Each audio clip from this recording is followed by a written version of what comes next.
and theatre, the Hackney Empire, 120 years serving residents in Hackney, Grey Eye Theatre Company in my constituency, which works with disabled artists.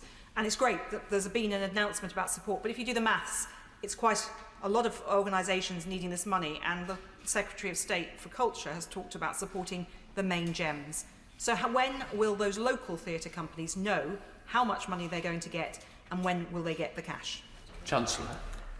Mr. Speaker, I'm glad that the announcement we made yesterday was warmly welcomed across the cultural sector by institutions large and small. I can assure the Honourable Lady this is not just a support package for large institutions, it is a support package that will find its way to all our local cultural institutions that provide such an important part of our local communities, and I know that the Culture Secretary and his team will be here just after this to answer further questions. Chris Graham.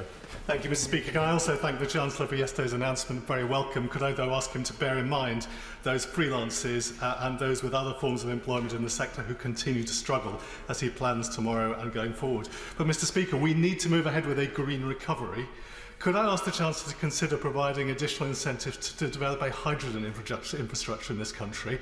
I don't believe we can achieve our emissions objectives just with battery technology. We're going to need hydrogen vehicles as well. This government really needs to do a lot to encourage the development of such an infrastructure. Mr. Speaker, I agree wholeheartedly with my right honourable friend that we should make getting to our net zero commitments at the heart of our recovery. He will have seen the announcement we recently made about green homes grants, showing our commitment in this area, but I know he has a lot of experience with regard to hydrogen and transportation. I look forward to getting those thoughts from him so we can incorporate it into our future plans. Aaron Smith.